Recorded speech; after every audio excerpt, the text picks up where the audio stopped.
Your station, 101 FM, with Saturday Sports Scene.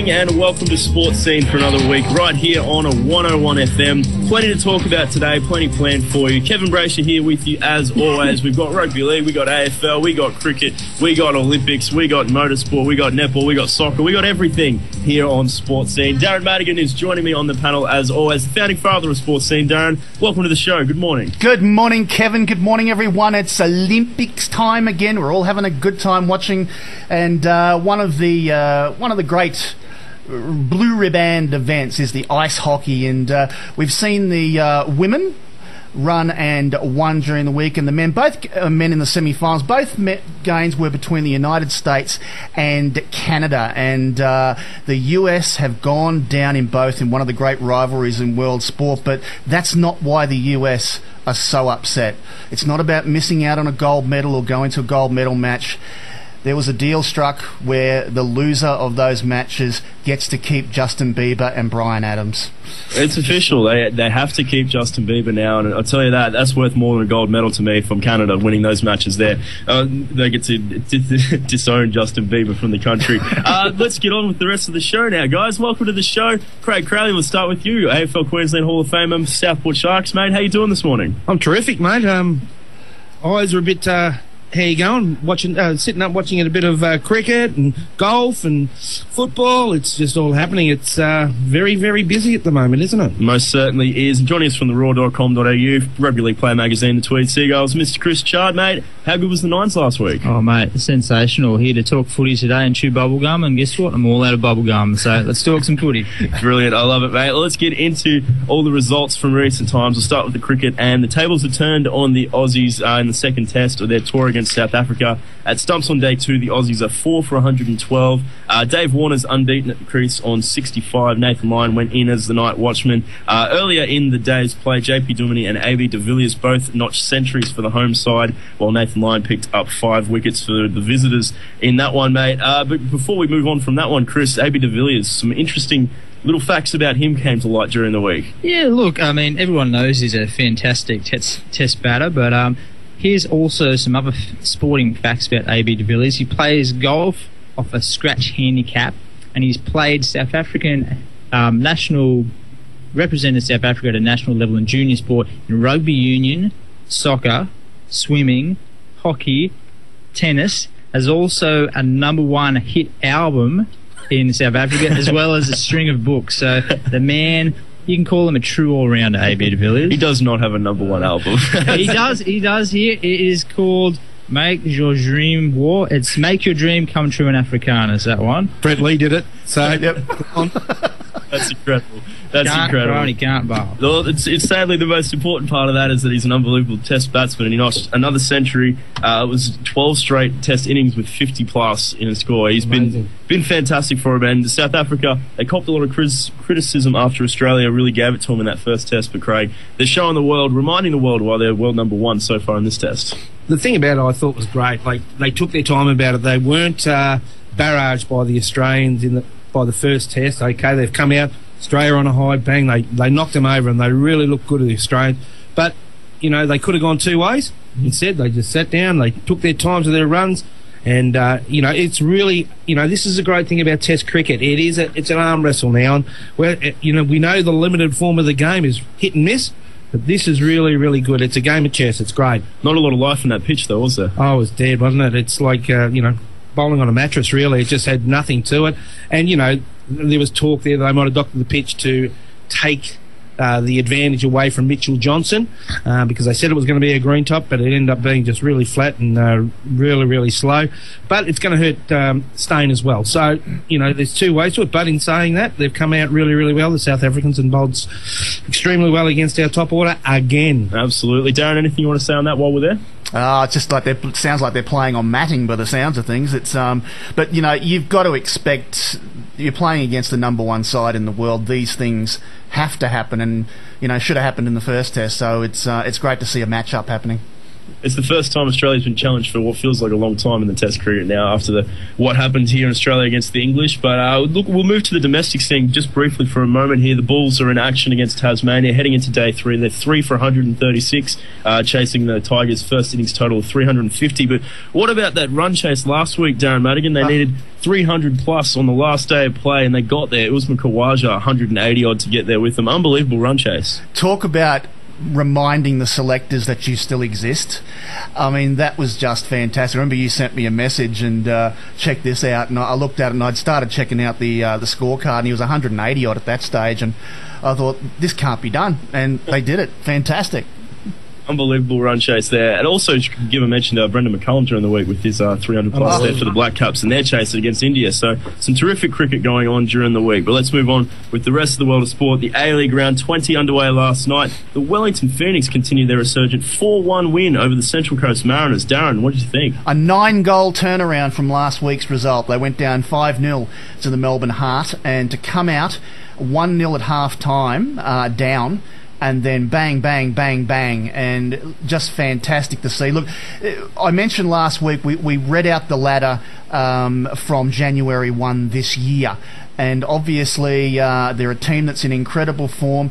You could almost look at last week's result as an aberration and just say, look, this is where they've been pretty much all year since January 1. Fantastic result, and to put on 4 goals in the second half like that is just special. Absolutely, it was brilliant stuff. We'll talk all the A-League soccer and the European football as well in the second hour of the show with Marco Monteverdi from the Courier Mail. He'll be on the phone with us as always to talk through the world of soccer, so make sure you're listening to us here on 101 FM. The NAB Challenge continued last night with the Aussie rules mate. Hawthorn thumped North Melbourne 118-53. Craig, your thoughts? Yeah, it's always going to be a question of Hawthorn with our Buddy Franklin and Buddy who? Yeah. You know, like they played... they played a sensational brand of football, and look, North Melbourne are really predicted to be there or thereabouts after a lot of very, very close losses last year, which could have, if they had turned them around and turned them into a win, would have made the 8. They just looked just very second rate, and that's the nature of the beast with Hawthorn. They're just up and about.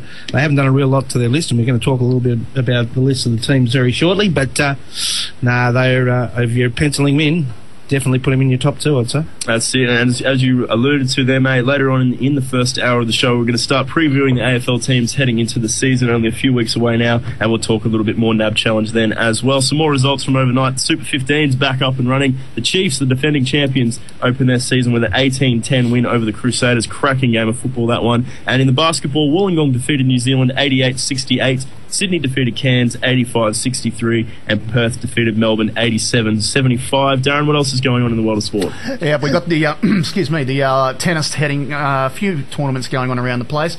A couple of 250s and an important 500 ATP tournament happening in Rio.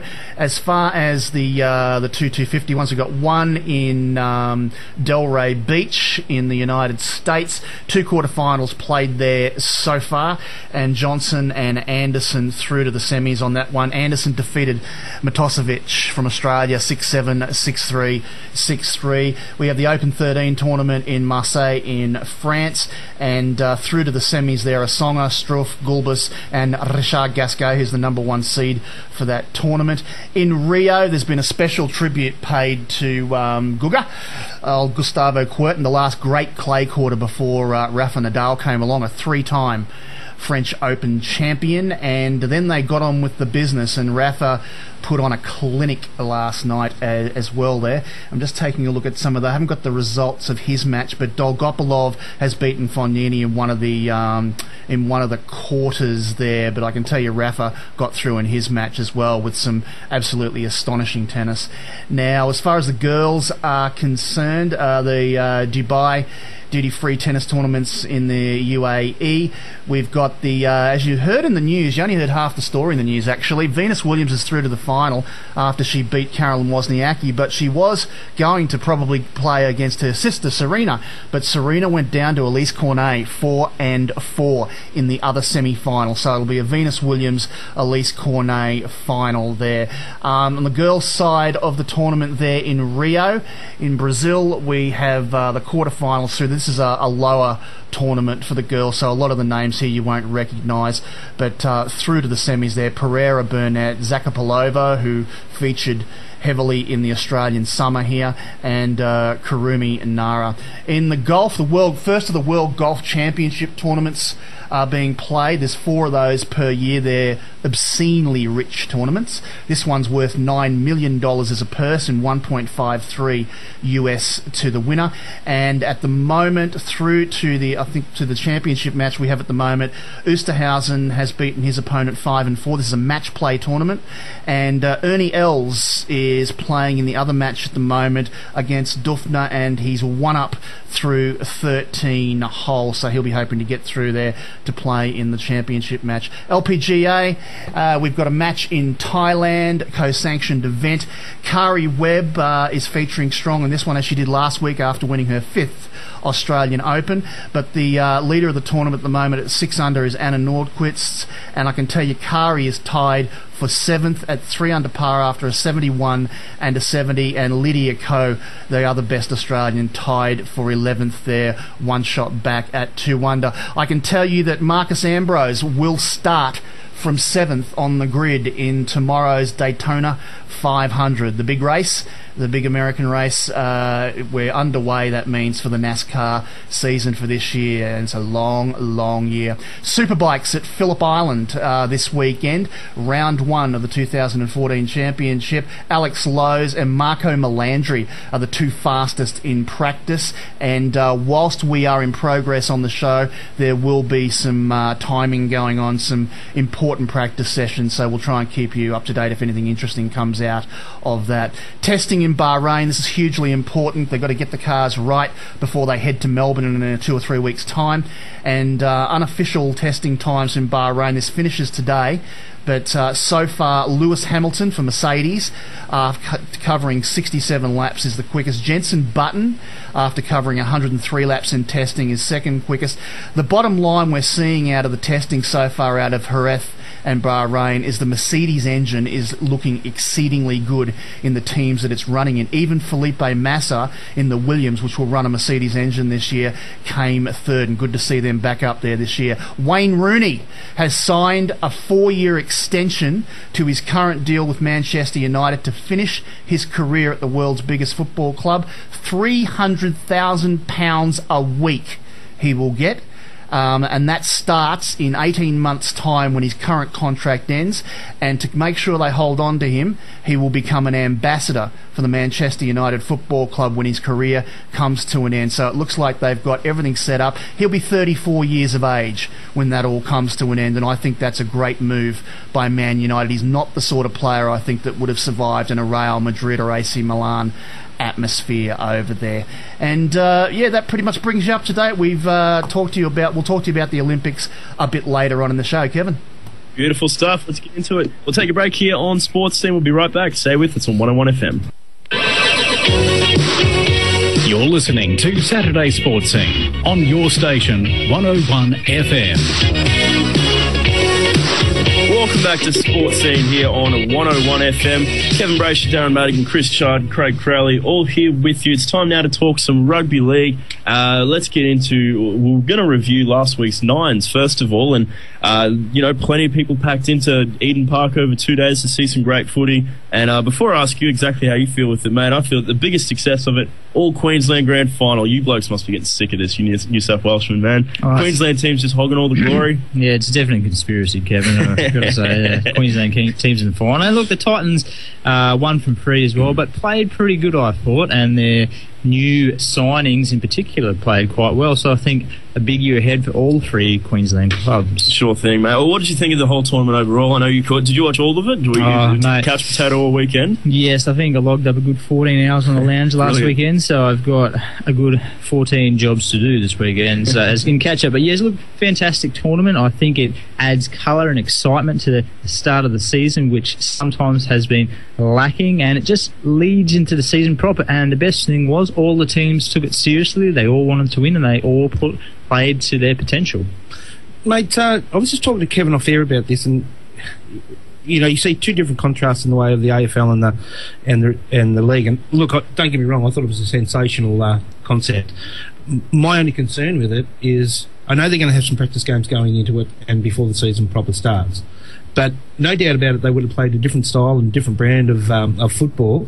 They would have had to, obviously a very offensive orientated type game because there's, limited opportunities to probably tackle out there because of the lack of numbers. Could that hurt a lot of teams going into the season proper, that they had to change their style of football for that particular weekend, or was it just a once-off and you just leave that alone back to what you're used to? Yeah, look, it was an interesting one, Craig, because unlike the 7-a-side competition, the 9-a-side competition, I think, is very well balanced between attack and defence, and the teams that did end up doing well in the competition were the teams that played a structured game, very similar to what they play when they play 13-a-side, rather than the teams who tried to spread the ball wide on the first tackle and kick it. So, in that sense, I think it was quite remarkable to see these teams playing traditional tactics. So, yeah, look, on that one, I think it might hold them back a little bit, but I think a lot of teams ended up using the game plan they would for a 13-man game. On the flip side of that, and you can see it in the cricket, is that now we've got the limited overs cricket. You can see that coming out in Test cricket. Do you think you'll probably be areas of the nines that might come out into the 13-man now, where they experiment a little bit more, they throw the ball around, they're running a bit harder? Can that impact the 13-man game? It'd be an interesting one, because some of the rules with the nines, there was a lot less scrums, there was a lot more direct changeovers, and that's something that is definitely going to move into the 13-man game over the years, and it already is happening this year. We have a lot more scrum situations being changed to a straight handover. Speeds the game up a little bit, and I can see that creeping into the game a little bit over the years. And yeah, look, I think you're right. The nines really puts an emphasis on your playmakers to do something, so especially your hooker and your halfback to make something happen, not just when it's late in the set, but every sort of tackle. So I think in that situation, yeah, it might. All right, well, let's talk about the teams that finished up near the top there, the Broncos and the Cowboys. For Broncos coming in, you said last week you thought they had a pretty strong team. That proved to be the case. What impressed you most about the way the Broncos performed, and what can they take away from that weekend? For supporters of that club, what can they take away from that will have them feeling good about the season ahead?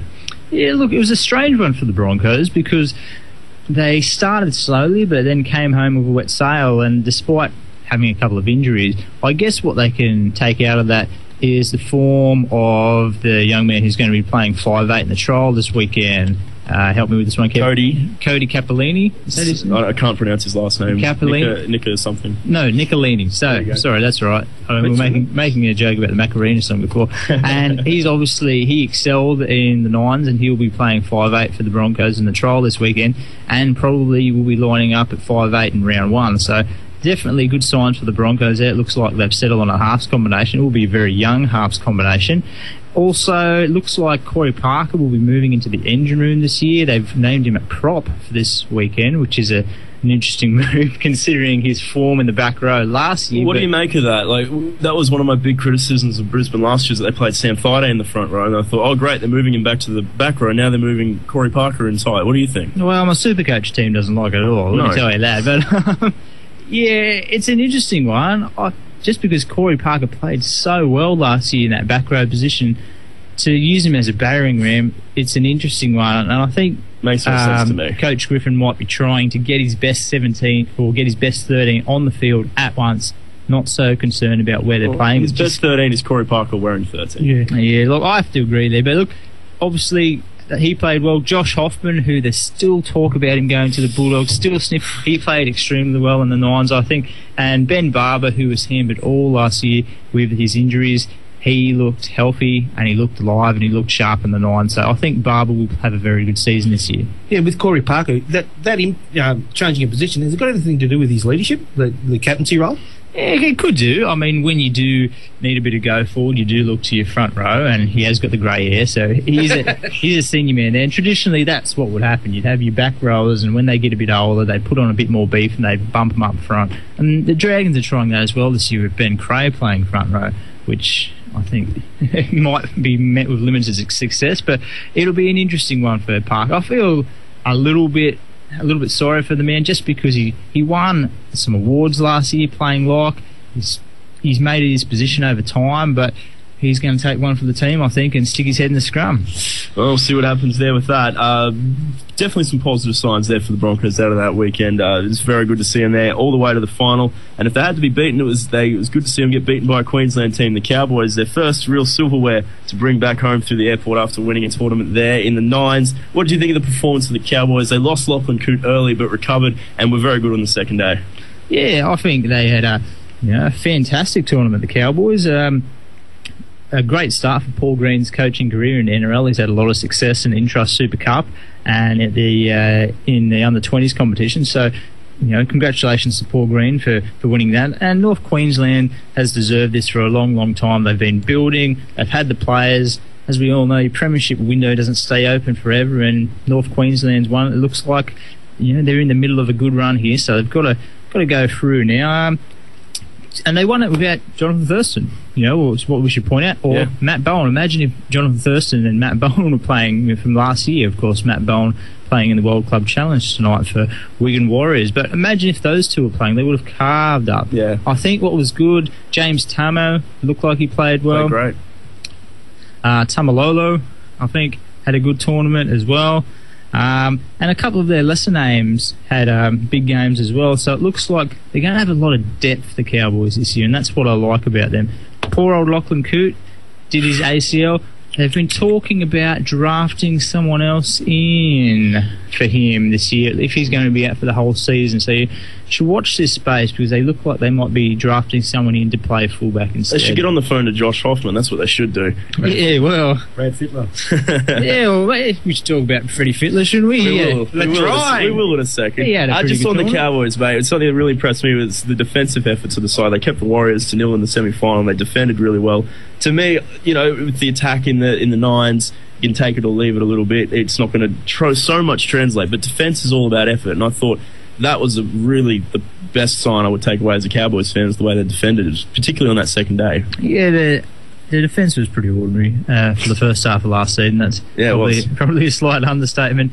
Just not enough commitment in defence last year, and it was definitely there in the Nines. So you really do hope that translates across, and hopefully the Cowboys will have a bit of luck with injuries this year. I know guys like Tarek Sims, who missed a lot of last season with injury, and a couple of their other guys have just had some shocking runs. So if they can stay healthy, I mean, the bookies are fiddling the knobs, I think, and the Cowboys are shortening each day. Absolutely. Well, before we leave the Nines, we've got to talk about Freddie Fittler and that try he scored. I've got a feeling they're going to give that try a flogging on the footy show throughout the rest of this season. But what did you think of the way Freddie performed across the weekend? It was hilarious. A big point of interest. Yeah, the first game we could have called him Freddie Unfittler. He was blowing like a steam train. And then the second game against the Broncos, he's come out and he's just read it. The football brain was still there. He caught it on his own 20-metre line, and then Eden Park must slope 20 degrees uphill because he was on the travelator big time running for that try. But he got there in the end, and he came out after that and he put a big shot on Ben Barber. He got his blood up, Fred. But look, interesting. They're talking about throwing it open, and I've been putting forward an idea that every team should have one wild card spot. So you can have a retired legend, you can have a English Super League player, you can have a player from another code, you can have an AFL player, a rugby union player, or you can have a celebrity if you want. You can even get that Andrew Johns bloke to play for you. So every team gets one wild card where they just play whoever they want. I like it. What about radio personalities? Maybe one from local Logan area? Definitely not radio personalities. No good. There's no form here. Worth a shot. All right, it's 8:30 here on SportzScene. Kevin Braysher, Chris Chard, Darren Madigan, Craig Crowley, all here with you. We're talking rugby leagues now. We're going to quickly talk about the World Club Challenge, which takes place tonight. The Roosters up against Wigan there. The Roosters very, very short price favourites in this one. They've named almost the same team they named for the grand final last year. Very strong side. Do you give Wigan any chance in this one? Chris, how do you see it going? Well, I guess if you look at tradition, Wigan have a history of success in the World Club Challenge, and they are the last English side to win a World Club Challenge in Australia against the Broncos long time ago, though. And Wigan were a great side last year, but they've lost quite a few players this year, big one being Sam Tompkins, and they have only played the one Super League game this year, and they got rolled by Huddersfield. They went over to New Zealand. They played the Warriors in a trial match. The Warriors played their under-20 side for the second half, more or less, and Wigan got up in that game, but it was a pretty scrappy game. Wigan's defence is going to be a big issue around the ruck. Roosters would have to start hot favourites tonight, but there's been a lot of rain in Sydney, so it might slow the game down a bit. I guess the only thing you can say is Roosters haven't had a solid hit out as a team together. Their 9 squad was sort of a bit of a mishmash last week, and they also played a trial against Newcastle last week. So I guess if the Roosters are a little bit underdone, Wigan Warriors side, but yeah, look, you have to tip the Roosters here, but you know, these games tend to be quite willing, and there's going to be a crowd of over 30,000 people there, and Wigan have sold out a couple of bays with their supporters. So if Wigan can hang in there early and maybe, you know, keep within a try going into half-time, I think they'll back themselves. Well, we'll see how it goes there, that one. I think Roosters should win this one. They've got a terrific lineup there, looking like they're heading for another strong season. We've got to go to the break here. When we come back, we'll continue with our NRL season preview. Stay with us on 101 FM. 101 FM.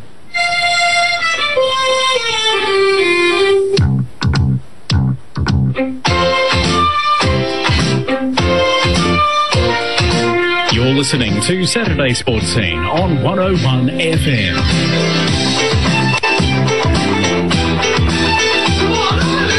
Welcome back to Sports Scene here on 101 FM. Kevin Braysher, Darren Madigan, Chris Chard, Craig Crowley, all here with you. We're going to continue our Rugby League season preview now. It's time to talk about the side that finished 7th last year, the Newcastle Knights. They picked up, well, they didn't pick up Russell Packer. He's on the list there still, but he's Gornsky. They have picked up Clint Newton, Michael Dobson as well, but they lose from the Nines, the big injury for them, Jared Mullen. They lose a bunch of guys as well, and the former Danny Badiris, Neville Costigan, Kevin Nguama. What do you make of the lineup for them this year, Chris? Yeah, interesting one, Newcastle, and it was a shame to see Jared Mullen and the sniper attack there at Auckland Stadium. They might have to sort out the security there, just got taken down of a hamstring injury. Perhaps prudently, Wayne Bennett bought Michael Dobson, who used to play for the Canberra Raiders and has been playing some fantastic football in English Super League, back to Newcastle this year, so he slots straight into Mullen's position there. As you said, they've been pretty lean with the signings. Russell Packer's a no-go, and they've brought back Clint Newton, a Newcastle old boy, son of Jack Newton, of course. But they've lost, who have they lost? Danny Badiris to injury, Neville Costigan, he's quite a handy player, Kevin Ngama, Wes Ngama's brother, Peter Matua, Satunga Licky to the Titans, Will Smith. They lose star power with Will Smith. Yeah, he's gone back to Bel Air, I think. So Very good. Very good. I always look at what Newcastle have bought and sold and think Newcastle, they're out of the contention this year, but you looked at in the Nines, they're just so well coached with Wayne Bennett there that as long as Wayne Bennett is the coach, you cannot write them off. I had them definitely on the up this year, but the loss of Jared Mullen for 4 months is a big one for them. I had them on the out, but then these players come through. Robbie Raquel, how good is he going? And they had another bloke in the outside backs in the Nines who just had an absolute blinder. I'm trying to remember his name, but he did extremely well. So they've got a lot of speed out wide. The big thing, though, is going to be their kicking game in their halves, the 9, 7, 6 and 1, I think. So very, very interesting times. I've got them finishing just outside the 8. I just don't think they have quite enough depth, and the Mullen injury will hurt them. So, but you would not write them off. I got them in my 8, but again, like, the Mullen injury is going to hurt them a lot, so maybe that drops them down a couple rungs in mine. But I think Newcastle will make the 8 this year. Let's talk Canterbury, mate. They've picked up their gains. Rennie Matua, Chase Stanley, Pato Hanlon, Kane Brennan, Damien Cook, Tyron Phillips. They've lost plenty, though. They lose Ben Barber, Dean Hallertau, Steve Turner, Matt Tapau, Danny Galea, Chris Keating, Paul Carter, Jack Littlejohn, has a great name, that one, and Joel Romolo. Joel Romolo, I should say. What do you think of Canterbury for 2014? Yeah, I don't like it. I think the dogs are barking. I think they're in trouble. Yeah, last year was a pretty scratchy year. Of course, a lot of drama around Ben Barber leaving, but yeah, I'm just not liking the Bulldogs. They look very ordinary at the Nines. I think with the loss of Todd Greenberg as the CEO as well, I think the place is, I just see them heading somewhere bad personally. They've lost, as you said, they've gained not a lot. Chase Stanley could be all right, but he's had quite a bad run of injuries there. Randy Matua, seasoned veteran. They've lost a few too. Paul Carter, we should say, who's gone to the Titans this year, had a great Nines tournament. He looks like being a fantastic player, old school Danny Medeiros type hooker. Big hooker, but a good player. But I have the Bulldogs sliding down. One injury to a guy like Josh Reynolds, and their season's gone for mine. I just don't like the look of them. I agree with you, mate. I think they're on the slide this year. I think they'll miss the 8. Cronulla, of course, facing all sorts of off-field dramas, but on the field they pick up Blake Ashford, Matt Pryor. Eric Groth Jr. comes out of retirement back into the fold. Daniel Holdsworth, Jacob Duggan, and a runner there. What do you think of the pickups there for Cronulla and how they're going to go? Yeah, Blake Ashford, who's slotting straight in for Ben Pomeroy. They're very similar players. They're big, aggressive centres who don't like to pass the ball, but he had a great Nines tournament, and so did Daniel Holdsworth, who's played for more clubs than Kamal. He's been around the block a few times. Matt Pryor from the Dragons, he had a good tournament too at the Nines. Yeah, the Sharks, the big thing that's going to hurt them is their coach. Shane Flanagan's on the outer. He's not allowed to be involved with the team. They've got Peter Sharp, who is, of course, an extremely experienced coach. He's been helping out a few different clubs over the last couple of years and has been an NRL coach with the Northern Eagles and Manly and the like. They have enough talented players to make a crack again, Cronulla. It's just they've lost a few good players, but the premiership window, I'd say, is still open. I guess it's been open for 40 years now and nothing's happened though, so I can't see them winning the comp this year. I've got them finishing just outside my 8. I've got them / Warriors taking my last couple of positions. Could go either way, but I think they've just the Shane Flanagan thing is just going to hurt them, I think. And if they keep talking about Gallen perhaps getting some sort of sanction, and if there's no Gallen, I put the red line for him for mine. He had a good boxing match on the weekend. I was about to ask you about that, but it's the Sharks to finish outside the 8 for me as well. Did you see the boxing match? There's all 30 seconds. Got a future there in that? Oh, he probably does. It was a very strange one, wasn't it? He got put on his butt in the first round. The blokes come out in the second round. He stuck his chin out at Paul Gallen. Paul Gallen might not be the best boxer in the world, but cardiovascular fitness, he ain't got to stop. He's just a machine. This is a man who played 80 minutes of State of Origin at front row. I mean, almost unheard of. So, the bloke he was fighting, there's a fine line between brave and stupid, and I think he crossed that one. I think so. Yeah, Paul Gallen could have a crack in the future. Well, we'll see. The next two teams we're going to talk about quickly, they've been powerhouses for a long time. Manly and Melbourne. Start with Manly. Finished 4th last year, went all the way to the grand final. Are they going to be able to keep it going for another year and be strong again? Yeah, look, I think they've just built a culture of success down there. Jeff Tuvia's got them fired. Again, they've probably picked up a few fringes, but they're now the new, like Melbourne, they can take a fringe first grade player like Brenton Lawrence and they can turn him into a superstar. Yep. And I look at the teams they've bought: Chase Blair, Josh Starling, Delroy Berryman, very, very handy players. Dynamis Louis from the Broncos. I think Manly will be in their mix again. I have them finishing 4th/5th. They'll be thereabouts. Yep, I agree totally with that. They'll be there or thereabouts. And the Melbourne Storm finished 3rd last year, dropped out. Poor final series, really, by their standards. But they pick up George Rose, Travis Robinson, Cameron Munster out of the Q Cup. They pick up Ben Roberts, Joel Romolo, Cody Walker also out of the Q Cup. What do you think of that, mate? Himmel Hunt as well. So some handy players there.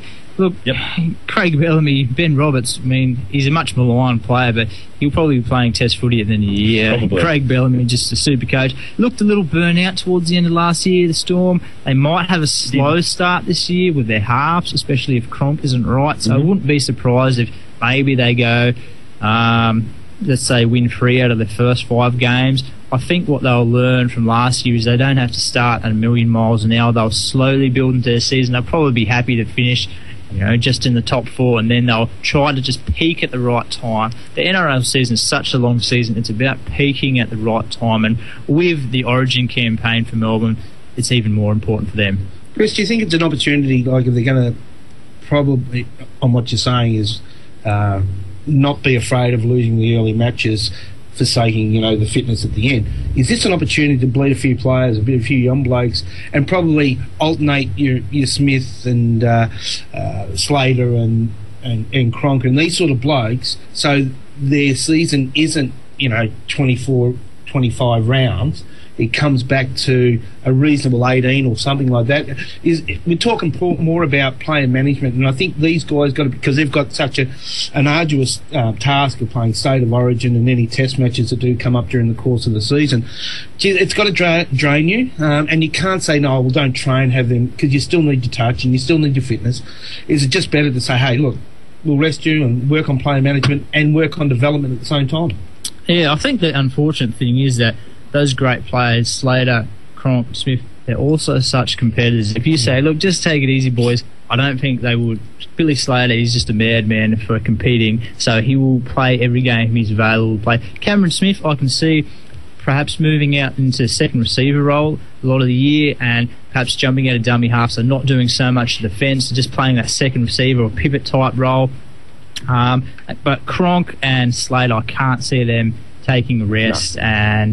But I think if they lose a couple of games at the start, it won't concern them too much. Yeah. They won't be hitting the panic buttons. Craig Bellamy knows he's got a job there for life as long as he wants it. So I think they'll warm up into the season, but they'll want to have a better crack at the finals this year. I agree totally. I think they'll be there or thereabouts once again this year. We'll leave that there for now. We'll take a break. When we come back from the break, it's time to get started with our AFL season previews. Stay with us on SportzScene.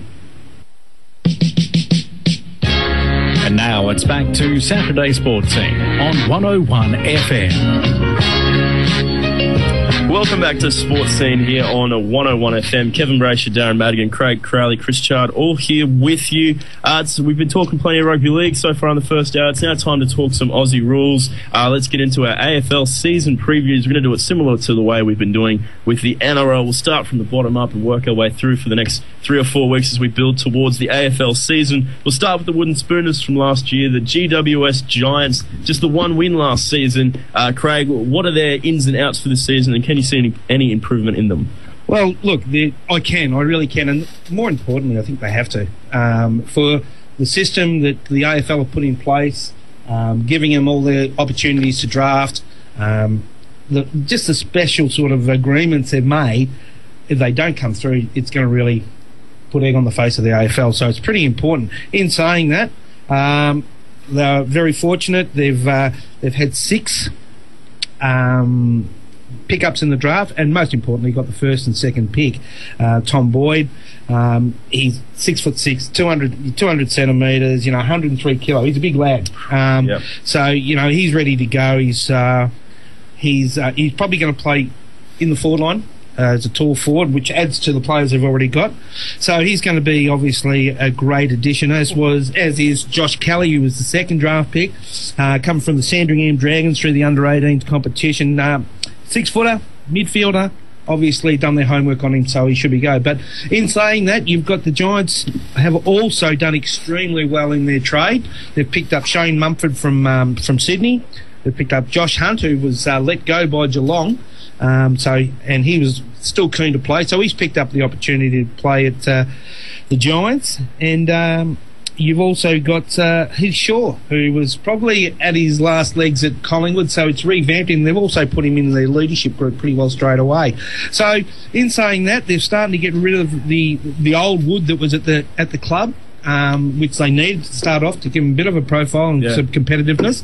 Now they've gone into the situation where they're starting to get quality footballers, and the players they've got on board, blokes like Phil Davis, Reece Palmer, Callum Ward, Jeremy Cameron from last year, Heath Shaw, Mumford, Hunt. Look, they're getting some really good names and solid senior football, so it's going to be important. Other thing is, too, purely and simply, they've had the last 3 draft picks, number 1 draft picks, along with Tom Scully, who they got from Melbourne. So they're going to be the talent pool is really good. So I'd be expecting them to, look, they're not going to have a great lot of wins. They're going to be more competitive, which we expected out of the Suns last year. Mm-hmm. And I think you'll find they'll probably end up about 15th, but they'll have some really, really good competitive games. Sure thing. Darren, what do you think?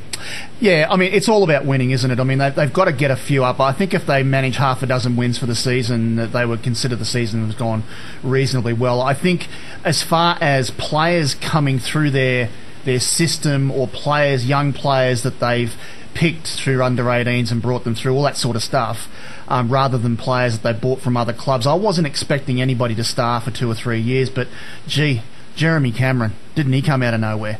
Yes. So I hope he does more than Charlie Dixon sort of did at the Suns. Charlie, I think, is consolidating himself now and starting to play again, but Charlie went off the ball for a while.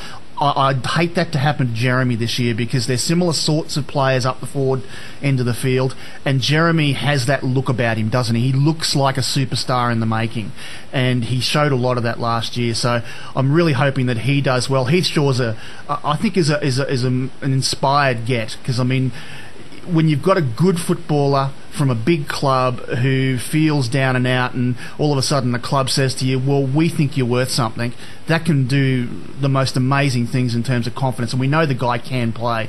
So yeah, looking forward to that. And look, I think they've done well. I think if they get half a dozen wins for the season, they'll consider the season to be a success. But the AFL absolutely needs the Giants to start improving and performing over the next 2 seasons, because I mentioned the stats at the start of last season. I think it was about 2.5 million people to draw off for them and the Western Sydney Wanderers and the couple of rugby league teams based out there as well. There's more than enough population and enough money out there to draw a nice little bed of money out of. So the Giants have got to start doing the job on the field, just as the Suns had to do on the Gold Coast. Yeah, and also in the wake of Kevin Sheedy leaving, I think it's going to be interesting to see how Leon Cameron will go as a coach, first time up, but he's been, he's had the role at times, taking the helm while Sheedy was involved. But it's going to be interesting to see how he gets these young guys going through, and one of many new coaches that are going to be involved. And really interesting to see how he'll go. And Craig, sorry, mate. Yeah, I was just going to say, Craig, very, very happy to see that too, because I was worried. I mean, I know Leon, there was an actual a handover of power here, but I was a little bit worried that Leon could go the way of Brian Royal all those years ago, and I'm really happy to see him have the job, and I hope he does well in it. Sure thing. So do we see, don't see him in the 8, but do you see him have some movement up the ladder at all? Oh, yeah, for sure, no doubt. Look, I think, and Darren did say a valid point that wins are important, but I think, and you'd be fair in saying this, Darren, as long as they're competitive, that's what you want to see. Yeah. If they lose games by 2 goals on a regular basis, they could go through the season undefeated because they're there or thereabouts. They're giving every side a challenge. It's, the wins are important, but I think competitiveness is the most important thing, and I think they will be that. Sure thing. All right, well, let's take a look at the side that finished 17th last year, the Melbourne Football Club. They've got, of course, the big news for them, the big game for them is Paul Roos, the new coach for them. How do you see him going this year, Craig? Yeah, great recruit, isn't he? But as he's made known that he's just going to try to get the club on the straight and narrow in the way of developing and leaving a legacy when he leaves. He's not there for a long haul. He's going to make sure this club, when he leaves, is in a really good position, as he did with the Sydney Swans. And look, obviously the other week, having a win was tremendous. But I think the thing that's really, really important is, obviously they've done a fair bit of trade outside the draft. They've picked up four blokes from other clubs, so they're obviously proven footballers. You've got a free agent in Bernie Vince in his last game in the NAB Challenge. Picked up over 30 possessions. It was really, really handy, and I think that was really important for the young guys that are playing through their midfield, is to get someone with some experience behind it. And he just led the way really, really well. And obviously, if they're ruckman with Spencer and Jamar coming along as ruckman and giving him first use of the ball, it's very important that they get the ball into the forward line. And I think you'll find, if they start to do this, you've got a Jeremy Howe who can take marks and kick goals. I think you'll find that they're going to once again be more competitive. They'll know exactly where they stand with Roos. Once again, I touch on the word competitive. I can't see them winning a lot of games. I really can't. But I can see them being left in a really good spot. They've had a few players obviously have gone. There's talk about Colin Sylvia. Was he a distraction? Well, he's gone over to Freo now. Does that allow the younger blokes to have more of a say? Jack Watts wanting to play in the midfield. The pre-season says he's just super fit. Another head telling him something. Well, and I think Roos has got into his head, and he's going to make something of this kid. He's a previous number 1 draft pick. They've got some great young talent in that group, and it's just a matter of the blokes have picked up previously, like Shannon Byrne, Mitch Clark, along these lines. Chris Dawes. I think you'll find they're starting to grow as a good group. So hopefully with that and their input of young players coming through, they're going to be all right. Darren, what do you think? From a Queensland point of view, really hope Rowan Bale does well this year. Really great to see him. He was such a good footballer up here. Paul Roos, it is absolutely imperative that the Melbourne board, the Melbourne football operations unit, the whole lot are absolutely behind him all the way. He knows what he's doing. He's a total pro. But if they don't get behind him, this will be another Malcolm Blight St Kilda disaster. So I've said ad nauseum down through the years my thoughts on the Melbourne Football Club and how important they are to football and its history. I do not want to see them go down. And I think they've got the right coach. He knows what he's doing. He knows how to win. Just get behind him, because if they don't, it will be a disaster. All right, so we'll go to St Kilda now. They finished 16th last year. They did finish. They got 5 wins, 17 losses. Our thoughts there on St Kilda, Craig?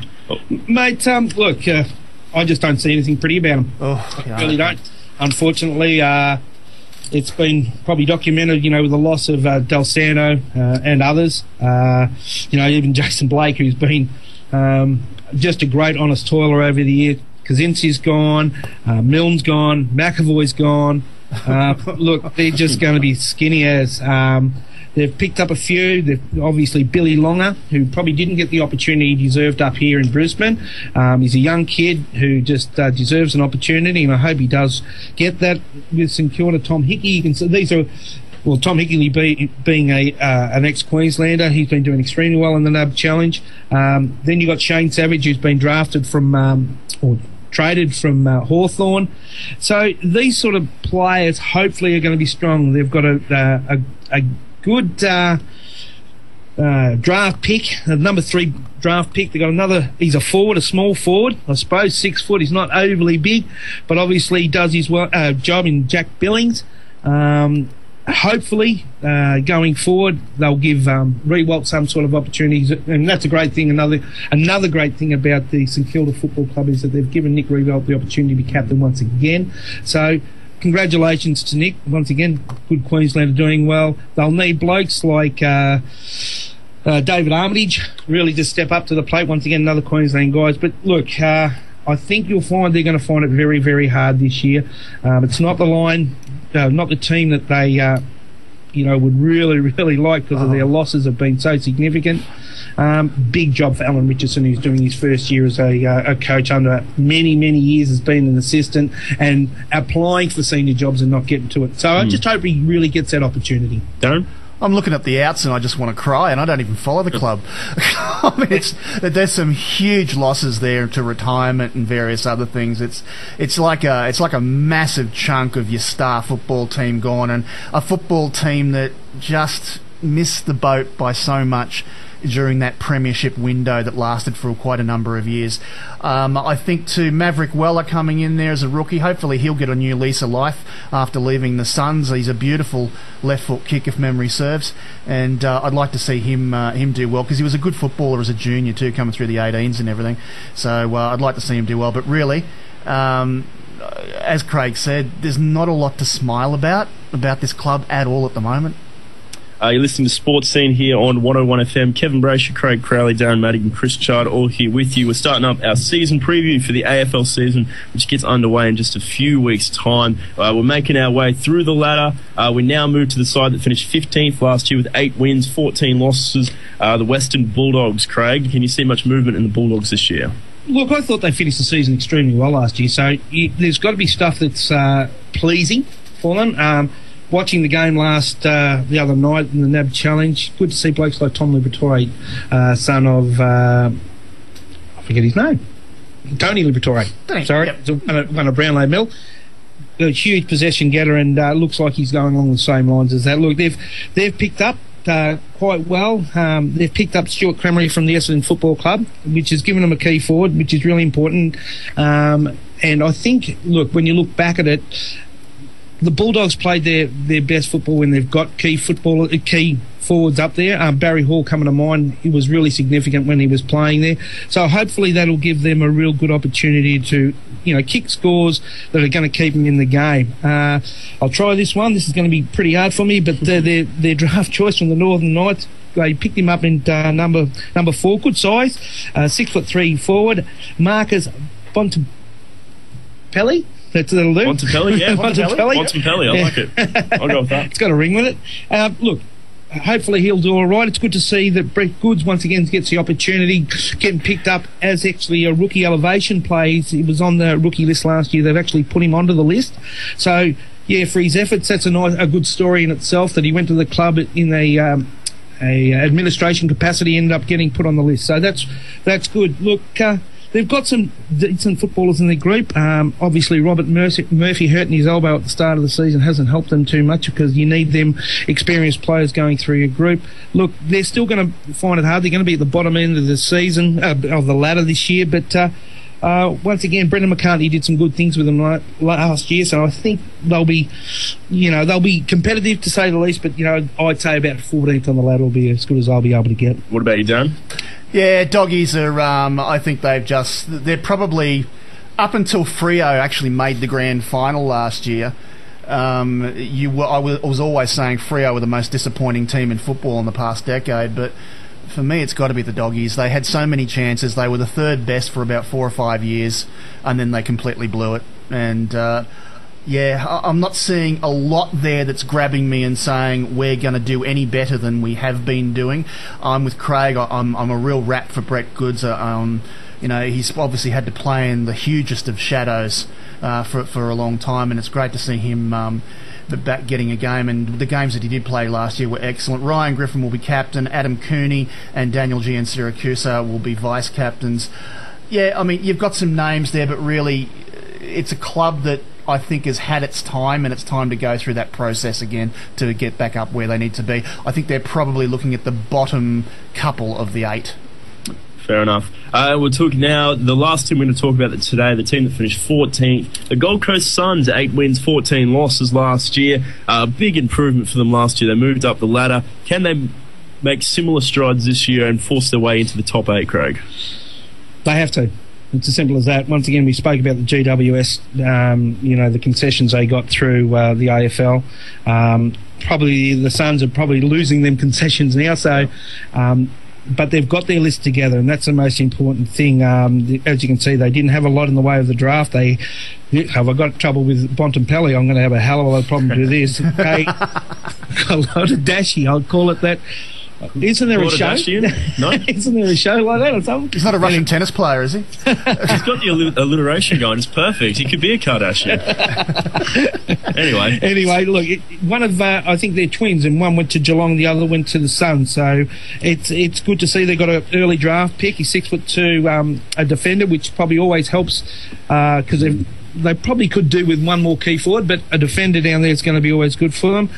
Look, the exciting thing, obviously, this year, blokes, there's always excitement around Gary Ablett, but Jaeger O'Meara's got to be someone to really, really watch if he's going to come to the party. The other thing is Jack Martin. He's another one who's gone through the same process, different players, but same process as Jaeger O'Meara. You have Zach Smith coming back from his injuries.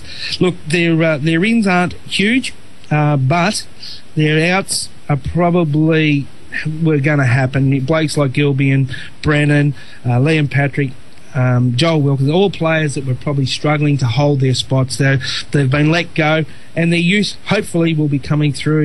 Obviously it's got down on our list. Campbell Brown retired. I don't think he was retired. I think he was sort of pushed a little bit more. But look, this is their making now this year. This is where they've got to be. I think they should be, and I think they will be. Either 9, 10 or 11. They're either just missing out on the forward and out of the 8. McKenna's been with them for a long time now. They should know how he runs. It's just a matter of just getting him to play the brand of football they need to get into the finals. Chris, you had a question? Yeah, can I dare ask about Carmichael Hunt? Can we have him at the Broncos, or is he going to play for the Suns? No, you can't have him. I think he'll acknowledge his contract. I think he'll stay there till the end.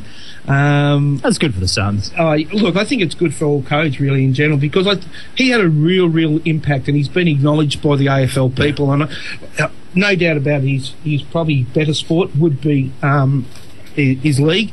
But the thing is, he showed so many things, and look, I'll tell you now, if he wanted to stay in AFL football and the Suns delisted him for whatever reason, I reckon a club would pick him up, because I think he's got a lot of upside about him. Yeah. When he played Richmond up in Cairns, when he kicked that goal, it's a very hard gig to have the crowd behind you. the expectations of your own team, plus the opposition giving you what for, and he had the calm and the guile, I suppose, to kick that goal. And I think he's got a lot of upside. I'd hate to see him go back, but he's got to look after what's best for him. Darren, your thoughts on the Suns for 2014? Yeah, just further on Carmichael, he's the only player who's made the switch who actually has the skill level. And if you take a look at him purely from a body mechanics point of view, the way he kicks the football, the way he handballs, the only thing that he had missing was learning where to play on the field. Now, I'm going back to when in this final season of the VFL for these guys. And he's gotten much, much better in that. And when you consider that's something that comes with years and years of playing the game of football, I think he's a wonder. I think he's one of the best young athletes this country has ever produced, and I think he is a success story. I'd hate to see him go back now. I think his body has probably changed enough for him to stick with footy, rather than have to go through that whole process again of building up muscle mass and all that sort of stuff to go back and play the position he played in league. He can kick a ball, he can handball, he has skill levels that all the other guys that have tried don't have, and I really like him. As far as the rest of the club is concerned, we have a team now that's full of names that are almost becoming household names. So we've got a club here that is ready to make that jump, and I think they're probably good enough to slip into the 8 for this year. I think they're getting behind their captain. Thank goodness he's got the Brownlow out of the way at this club. So now they all know that they can play around him. They all know that they can play without him as well, because they've had to play games without him. And I really am looking forward to seeing them have a successful year. And I will go so far as to say if Charlie Dixon fires and some of those other guys that were there in that first season, we're looking at probably a finish of 8th position. It's been very good to see that. It'll be a great reward for some great progress they've made over the last couple of years. We're going to take a break here on SportzScene. We'll leave our AFL previews there for this week. We'll pick them up next week. We'll take the break. Stay with us. We'll be back shortly. SportzScene, sponsored by Door Discounters, down the lane at 52 Kingston Road, Underwood. Your station, 101 FM, with Saturday Sports Scene.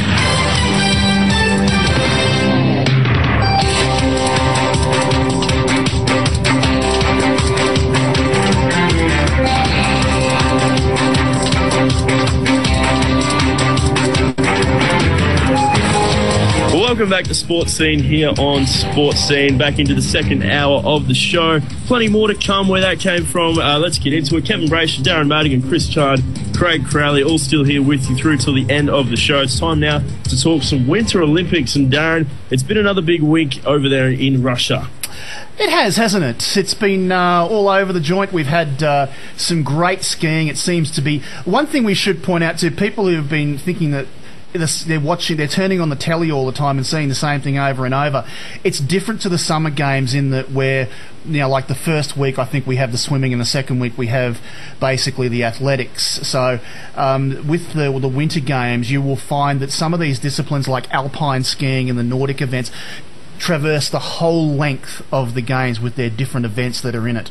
So you take a look at some of this stuff and yeah, we haven't had the best of games compared to some that we've had in the past and what was being expected. The moment we've got 2 silver and a bronze, and I think we all know about Tora Bright winning her silver. There's also Lydia Lassila who won her bronze, and David Morris who won in the men's aerials. Now, as I mentioned to our good friend Wayne Hickson last week, the aerials are an area that we have been not just good at but dominant in World Cup skiing and everything for probably 15 years, maybe even a bit longer, going back to the days of Kirsty Marshall, who was probably the unluckiest of our Winter Olympians. So you've got to wonder what is going on there. There's a few little issues on here as well, but before I go any further, I should also, and I haven't got the screen up in front of me here, but it's an awful story. There's with the Paralympics following these games as they normally do, one of our Australian competitors had a terrible accident in the lead up to all of this about 8 days ago and spent 8 days in hospital there in Russia and was given the go ahead to be to be airlifted back to Melbourne in Australia, and I think it was in Kuwait or somewhere like that in a stopover. He's gone and had a heart attack and passed away.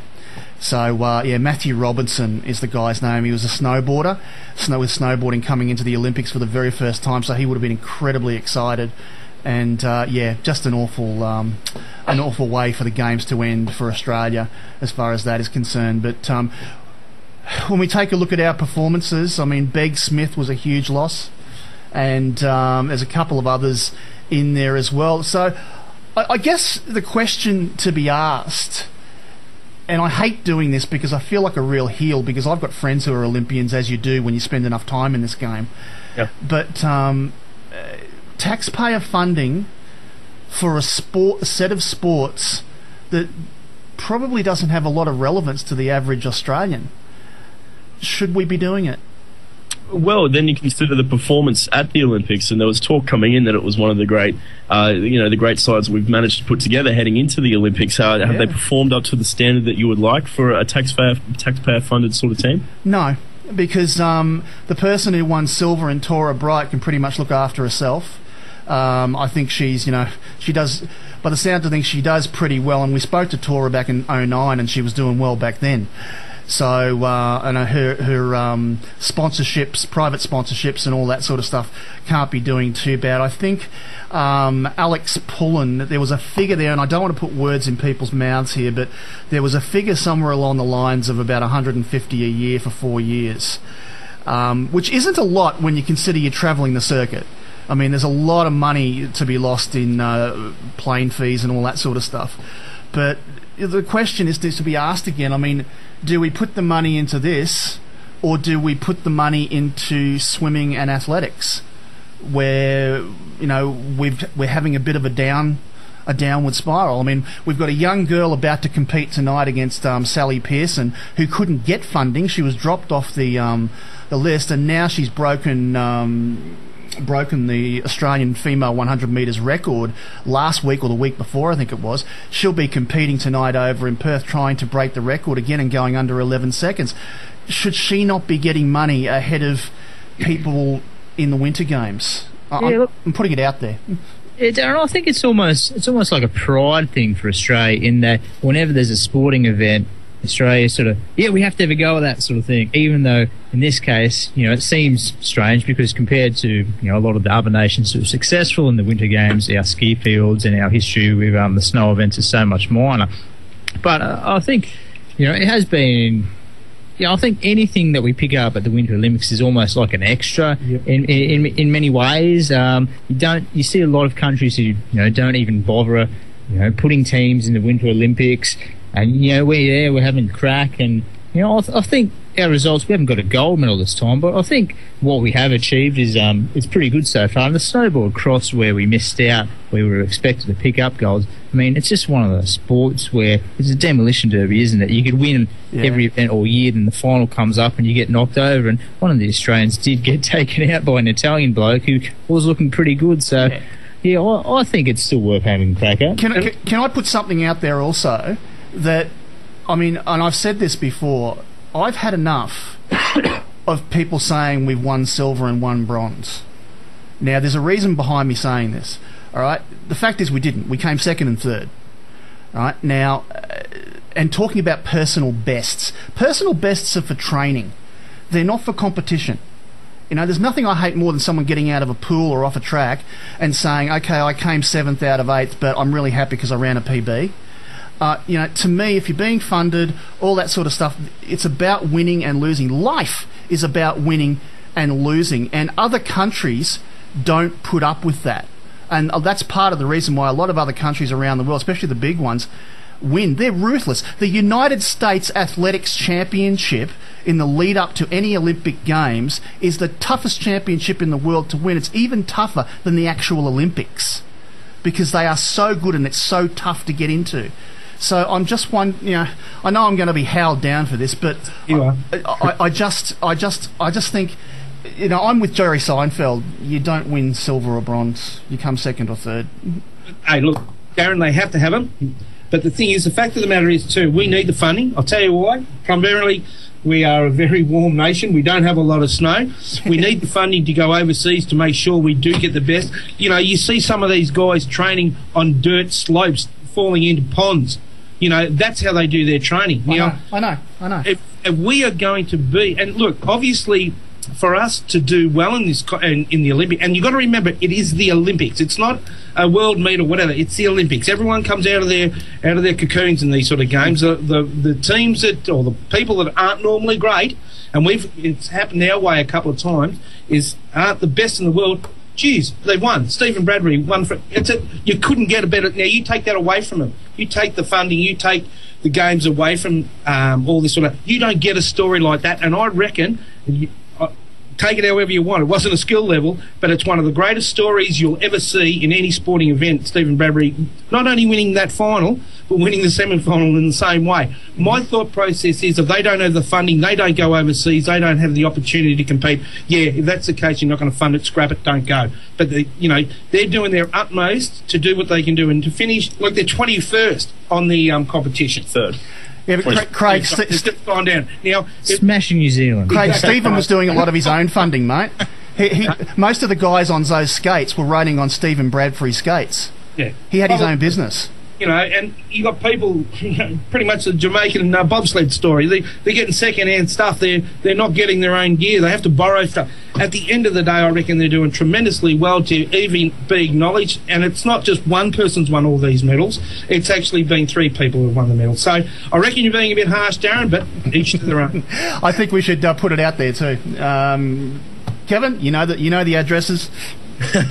We'll take a quick look at the medal tally at the moment to wrap this all up. Norway sit out on top with 10 golds, followed up by Russia and Canada, US all on 9 golds there in 2, 3 and 4. Germany, the Netherlands and Switzerland ran out your top 7 there. Australia down at 23rd. They're currently sitting 2 silvers, the 1 bronze, a total of 3 medals there. We'll take a break here on Sports Scene. When we come back from the break, we're going to talk some netball. We get Paula Stewart on the line from the Golden South Jags. Stay with us on 101 FM. Welcome back to Sports Scene here on 101 FM. Kevin Braysher, Darren Madigan, Chris Chard, Craig Crowley, all here with you. It's time now to talk some netball. Joining us on the line, she's coach of the Golden South Jags and a great friend of the show, Paula Stewart. Paula, welcome back to the show. Thanks for having me back, guys. Always a pleasure to have you on the show there. We had a lively debate there just before on the Winter Olympics with Darren and Craig there, particularly getting into that one. If you want to get in contact with Sports Scene, head to our Facebook page, facebook.com/sportscene, SportsScene. We also got email address news@sportscene.com.au. Darren Madigan, take it away, mate. What's going on in the world of netball this week? Good morning, Mrs. Stewart. You'll always be a gold medalist to me. Let's move on to Golden South region, and boy oh boy, have you guys been busy the last couple of weeks. Why don't you take us through the Fast 5 tournament you guys hosted? Yeah, so the Golden South hosted the Fast 5 this year, and we invited all the regions to come in, and we had the 17s and 19s and 21s as well. It was more trying to get the regions together, have a bit of fitness, and just see where we're at. So it was a really exciting day, very hot day, but it went very smoothly. We had the Golden South Jags had 2 teams in, and we actually did quite well considering we had 13 players out of the 20. So we started using our shadows and people in the region to come on in, and it was still high quality. We came first in our round, but Darren, we lost the grand final. Oh no, I hope you didn't lose it to yourselves. You had 2 teams in there. Hey, you had some old names playing as well. Yeah, we actually brought back some old ones. We had Megan Rooney came back, and Michelle Hess to help us out. So we had some old ones out there, and we actually had one of the youngest players probably out there, Charlie Duke from South Coast. So she's only 15 this year. We wanted to test her out to see how she went, and she did very well. Good stuff. What else have we got happening on the in the Golden South region before we head on to the Southern Steel? Oh, yes. So the Golden South region, it's probably the same old thing at the moment, Darren. So we're trying to get everything right, ready for playing in April. It does get a bit hard here and there having the state players out, especially when you have a few out in your team. Sure. Joe Morgan's still up in Townsville, but pretty closed unit. Everyone seems to be pretty good. So, so everything's happening and falling into place at this time. Good stuff. All right, let's move on to our final preview for the ANZ Championship, and what better way to do that than to head down to the bottom of the world, the chilliest little town at the bottom of the world in Invercargill, the Southern Steel, and they just happen to have probably the best shooter also on the planet in Janelle Fowler. I mean, we thought Romelda was pretty special when she turned up, but have you seen anyone like this girl? When I first saw this girl, I saw her live when they were playing against the Firebirds, and no, I was amazed. I think this girl is just going to get stronger and stronger. I think at the start of last year in the season, she didn't. She was a big unit. She was tall. She was athletic. She can shoot mid-range as well as underneath the post. Her hands are huge, and I was in awe of her, and I think she's just going to get stronger. She's going to be probably one of the hardest shooters in the competition. She'll be up there with the best. And it's funny, when she plays for Jamaica, she's obviously the goal shooter. Probably the only time in Romelda Aiken's life where she's pushed out to goal attack. Yes, I always find that a bit funny as well. But I think with Fowler, she has the biggest hands I've ever seen, and when she catches the ball, she's beautiful to watch. So I reckon she's going to be one hard person to beat. So the defenders have got a lot of work on their hands this year to try and get around Fowler. All right, so I think it's probably fair to say she's definitely the superstar of the team. There are some other names in there. But let's go through these positions. Down where Janelle plays at the pointy end, goal shooter and goal attack, we've got Jodie Brown, 185 centimetres. She's a long-term silver fern as well. She's a class act. Oh, she is a class act, so I think she would run very well outside in front of Fowler. So Fowler needs someone that's is going to dominate and help her out in there, and she just needs nice speed, so I think she's going to do it for her. All right, and I like the way the Steel are doing this, because they've got, in Selby Rickett, they've got a New Zealand under-21 player there as well who can play both shooter and goal attack as well. She's 188 centimetres. Yeah, so it's good to have some youth there to help, bring everyone through. So, and I think she's going to learn a lot with the shooters around her. So it's great to have someone young in there as well. All right, taking a look at some of these other players in the middle of the court. Wendy Frew, she's been a silver fern for 3 years, 08-09 and 2010, and she can play either side of centre and as well as the centre of the court. Yeah, so she's a nice speedy player, so she's going to be nice out in front. I mean, I know that I'm talking about Fowler a lot in this team, but she is the huge key in this team, and they need to be able to help her out and feed her nicely. And I think the team would go well if they can do that on the outside. All right, Shannon Francois, she has been a junior national player. She's also, as of 2012, a silver fern as well, 178 centimetres. She can play centre and wing attack. Yes, another one that's strong out there. And it's great to see a little bit of the youth and the maturity around there. So they're really trying to build up the Southern Steel, which is great. All right, Philippa Finch, one of the fringe players by the looks of it. She's been in the New Zealand Accelerant squad in 2008. Previously played for the Tactics, and once again one of those players who can play in the centre or either side. Yeah, so she's one that has quite a bit of speed, and I think she's a talent coming through. So hopefully she'll learn a lot this year with the Steel, and we'll see how she goes. All right, another youngster in Gina Crampton, New Zealand under-21 player in 2011. Yeah, so again, she's one that's got quite a bit of talent. So she'll be there in the middle. I'm not too sure she'll have much court time, but we'll see how she goes. All right, another youngster here, Stacey Peters, wing defence centre. She's been a New Zealand under-21 from 2011 till now. She's also played for New Zealand secondary schools in 2010. Yeah, so it's great to see some of these young talents coming on through. So they've got a few there from 2011 in the New Zealand team, so it's great to have a look with the young talent, but hopefully with quite a few young ones in there, we'll see how they go this year. All right, 9, you're listening to Sports Scene. We're talking with Paula Stewart, the head coach of the Golden South region, and also the newly crowned under-19 national selected coach. Congratulations, Paula. We didn't have you on last week to say well done. Oh, yeah, no, very excited about all of that. So, it's a great honour, and I'm actually overwhelmed with it. So it's going to be great to sit there with the 21's Australian coach and help select the 19s. So, it's quite exciting. Good stuff. All right, let's look at the back end of the court. Storm Purvis, who is... she's a bit over 6 foot. She's been New Zealand under-21 captain, emerging talent. She's obviously been written up for a career with the Silver Ferns.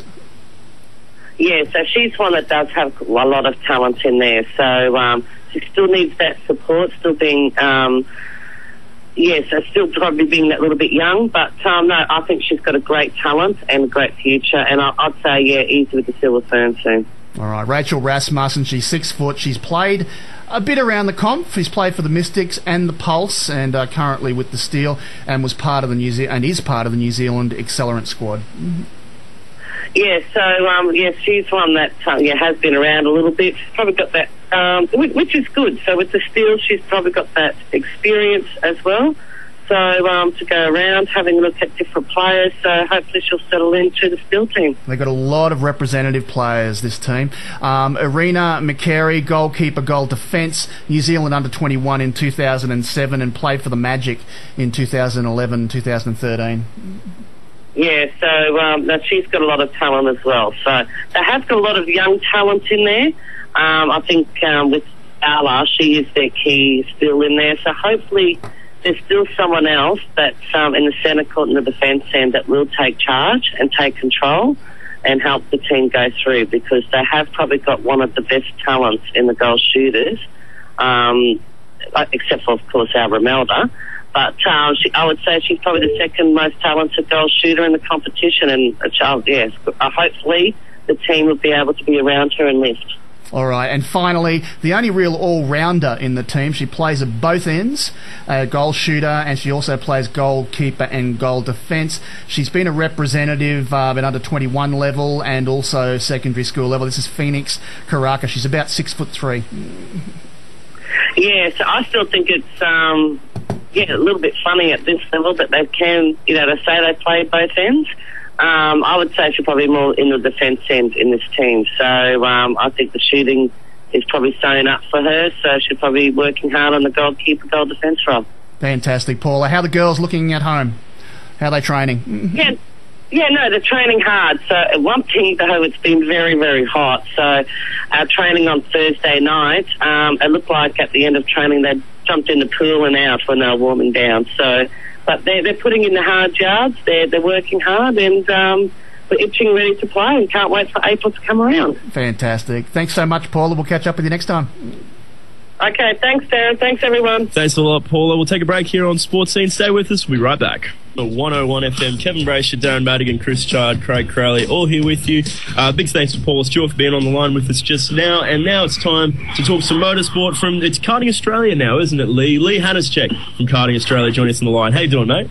Thanks, Kev. Great to be with you again on a lovely Saturday morning. It certainly is great to have you. And we'll start off, we had a question last week. We got a call from Mark from Sunnybank Hills. So, Mark, I hope you're listening again this week in regards to the current state of the TV deal with the V8 supercars and how that will affect free-to-air television in the years ahead. I know, Darren, you've been looking it up during the week, and Lee, you're on top of this as well. Explain to us exactly what the situation is for fans of the V8 supercars and those who perhaps don't have pay TV. How much of the V8 supercar series are they still going to be able to see over the next few years?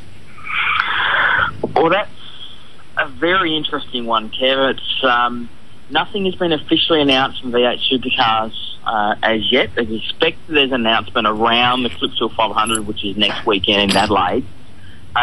There are reports that have come out that there will only be Adelaide, Darwin, Townsville, Bathurst, Gold Coast and Sydney. So basically 6 races throughout the year that'll be on free-to-air. That's what's rumoured. Nothing has been confirmed at this point in time.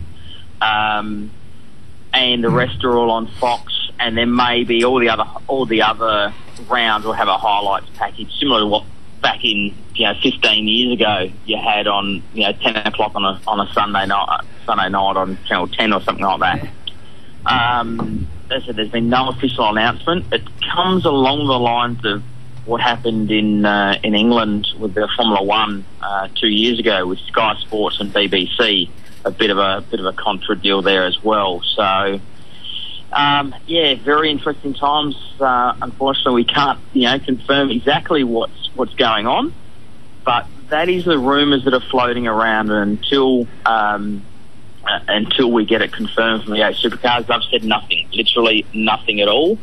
It's almost the point where they've denied all these rumours. And the fact is, at the announcement last December, Speed TV said they'll have every minute of the practice, qualifying, sport categories and championship races live and in HD.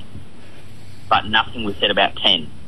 So, if I was to have to put an opinion on it, I would have to feel that the rumours are very strong and we're likely to see the 6 marquee events live on free to air, of course, because the Bathurst 1000 has got to go live to air because it's under the Anti-siphoning, the Government Act of one of those sports that's got to be live, same as the Melbourne Cup on free to air.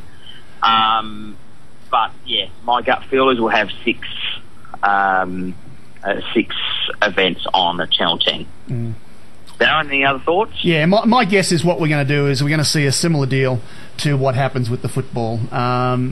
You're going to have a certain number of live events. I think you're on the money with the marquee events. As we mentioned, Bathurst can't be touched. It is an anti-siphoning event, so it has to be on free-to-air television.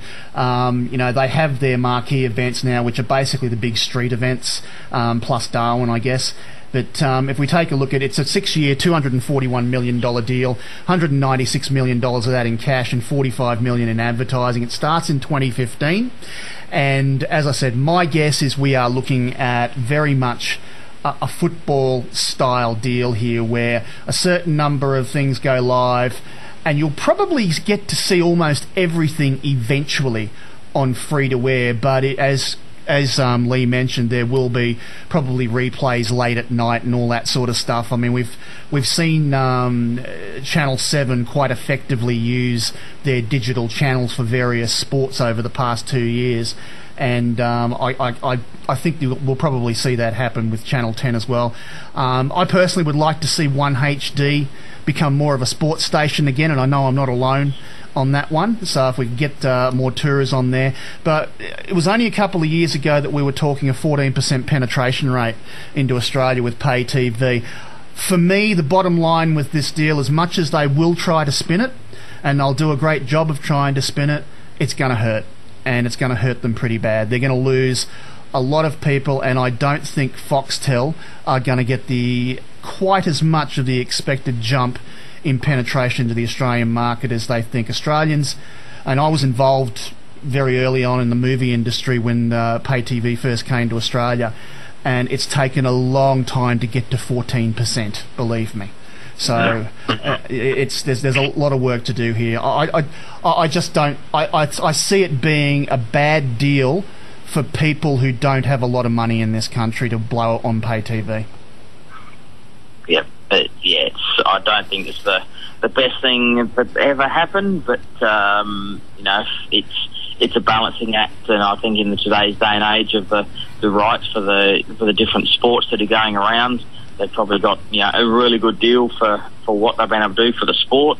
But I think there will be some losers out of it all. But time will tell to see what the the official announcement comes hopefully over the next couple of weeks. Thanks again to Mark from Sunnybank Hills for the call last week to bring up that topic with us. We hope we answered that one there for you. And we've got to move on to the world of soccer in a second, guys, but very quickly before we do, is there anything else we want to touch on with motorsport, Darren? Just good luck to Marcus Ambrose. He starts 7th on the grid this weekend in the Daytona 500. We are underway with NASCAR. We are underway with World Superbikes this weekend as well. I've already mentioned how we're doing. They're currently in the middle of an important practice session at the moment, and as mentioned earlier in the show, Mercedes-Benz, the engine at the moment looks to be the strongest across the 3 main teams using that engine in the very, very important test at Bahrain, because they've got to get things right at this test, because it's really the last chance that they've got before they hit Melbourne. Yeah, not good for Daniel Ricciardo there either, with a challenging run for Red Bull. But just quickly, also, it's great to see the Nissans and the Volvos hit the track last weekend. Also, the Mercedes in the V8 Supercars test day. Fabian Coulthard was fastest in that, and Nissan Ultimas of Rick and Todd Kelly was second and third. So that was very encouraging signs for a mixed season ahead in V8 Supercars. Certainly right. Well, we'll take it. We've got to go there. Lee, thanks very much for being with us this morning. We'll get you on next week for the start of the V8 Supercar season. Lee Hanatscheck, thanks for being with us this morning. Thanks, guys. All the best. Always a pleasure, mate. We'll take a break here on SportzScene. Stay with us. We'll be right back. Scene here on 101 FM. Kevin Braysher, Darren Madigan, Chris Chard, Craig Crowley, all here with you. It's time now to talk some A-League football. Joining us on the line from the Courier Mail, good friend of the show, Marco Monteverdi. Marco, welcome to the show. Thanks, guys. How you going, all right? We're good, thanks, mate. It's great to have you back on the show for another week here. Let's get straight into it. It's been a jam-packed show so far. Let's keep it going with the A-League, and we'll start with the result from last night. The Wellington Phoenix, they had a poor result last week, but they turned it around last night at the Central Coast. 4-1 they defeated the Mariners last night, mate. What did you think of the performance of Wellington Phoenix? It's amazing, It's so hard to pick this A-League. Like you said, last week they got smashed 5-0 at home by the Hearts, who are the bottom team. And then last night they go to Gosford, really hard place to play normally, against the team of the champions, and they beat them 4-1. And so whether that says more about how the Phoenix are going or how the Mariners are going, I think they're more about how the Mariners are going. I think they've lost 4 in a row now. And now they've got their Champions League campaign coming up. Obviously, the change from Graham Miles is still lost, and they've also lost a couple of players. So things aren't going great for the Mariners. But it's good for the Phoenix. I mean, they've got blokes full of the field that can win games for them. And once they get in the six, which I'm pretty sure they will, you won't want to be going over there to play against them. So, it's setting up for a pretty good final series, I think. Certainly. Darren, what did you make of it? Oh, look, fantastic. A 9-goal turnaround in a week. You can't complain about that. Central Coast Mariners must be worried. I'm just trying to find who their opponents are in the Asian Champ. They're probably on a plane now as we speak, actually, heading into... Were they going to Korea, Marco? Yeah, Courier, mate. Yeah, that's right. Yeah, Courier. So they're gonna go through what a couple of top level teams went through last year around this time of the year, where they had a very busy old time with the Asian Champions League. Central Coast Mariners, Western Sydney Wanderers, and the Melbourne Victory have now qualified as well. So we've got 3 teams in the Asian Champion League. I must admit, I'm a little confused on that. I thought we only had 1.5 spots, but I guess that's all been fixed and sorted out, but I will get on the case on that one. But really, Wellington Phoenix, I'm going to take last week as an aberration and say that this is their current form as they've been going since the 1st of January. Yeah, actually, they're playing FC Seoul. So, and as you said, last year it was 1.5 spots, but then it's changed back to the way it was, where it's 2.5 spots until the Victory won. So, Australia got 3 teams in. Well, that's great news for us. At least it shows us a bit of respect now too. Yeah. Good That's right. Good stuff. Just taking a look at also the Newcastle Jets playing Sydney this evening, 5:30 New South Wales time. Mate, Newcastle Jets, I've been less than kind about Emil Heskey this year.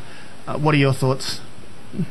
Oh, I thought he was pretty good last week against Brisbane. The way he held the ball up, like I know he hasn't scored this season, but he's so strong, and he was really important to the Jets last week in their win over the Raw. Tonight he'll be important again. This is a big game. It's they're both around their, 5th, 6th, 7th spots. And they both had much needed wins last week. You never know with Sydney. They're 1 week they're okay, and then next week they might be terrible. Same with the Jets. So it's just going to be a draw, this one. Yeah. Any further word on this week? What's been happening with Frank Farina at Sydney? Has things settled down a bit? Yeah, it's amazing what a win can do. How things just, it's all gone quiet in the Sydney camp, but that might all change again tonight. But as far as I know, there's that clause in his deal where he has to finish in the top 4 to keep his job. So, there's always that pressure on him. Wow, that's a hell of a thing to ask of someone, isn't it, when they just come in after taking over from somebody else? But never mind, that's football, isn't it? Perth Glory at home this evening, WA time, 6:45, to the Western Sydney Wanderers. Yeah, I mean, so as you just said, the Wanderers have got the Champions League commitments coming up as well. We go to Perth tonight. It's a tough day, but Perth haven't really been impressing me too much.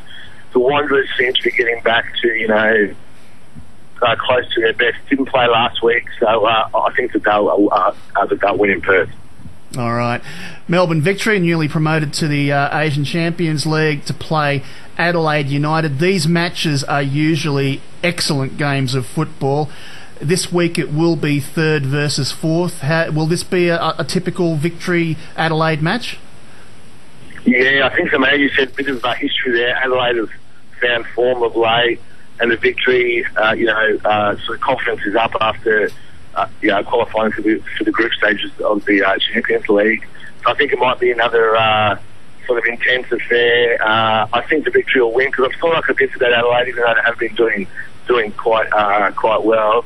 But we can expect a good game of football. I think Tommy Rodgers should stand out again for the Victory as he has since he's come back. He's done some clever things, hasn't he? I've been watching. Haven't been able to watch any full games, but I've been watching a bit of highlights with him, and he's not afraid to throw back heels in and a few other things that other players wouldn't be game to do in this league. No, that's right, mate. You can tell he's come back. Like, even though he didn't play, he hardly played in Scotland. He's come back. I don't know, maybe a more confident player, and that all goes well for not only Victory but for Australia at the World Cup because. They need everyone, at their best to do anything over there. Absolutely.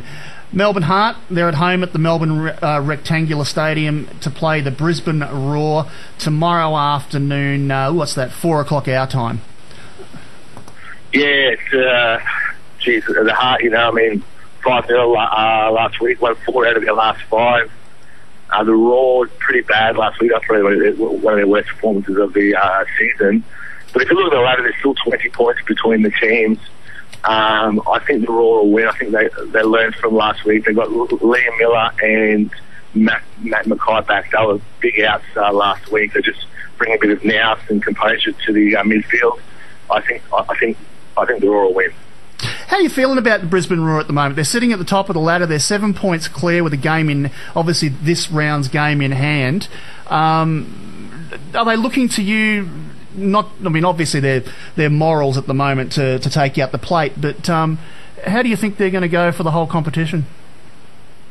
Yeah, mate, it's as you said, they shouldn't lose a plate from here. But once it gets to the finals, it's just the way the final system is. They can lose one game and be out. So, to their advantage compared to the Wanderers of Victory and the Mariners, if they make the top 6.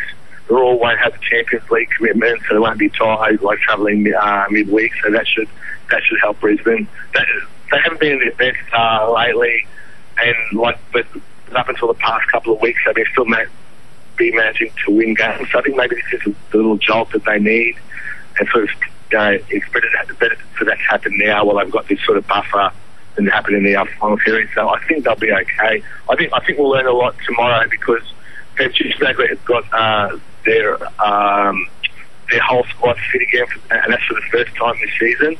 So with their best 11, if they're all fit, I still think they're the best team in the league by a fair bit. Fair enough.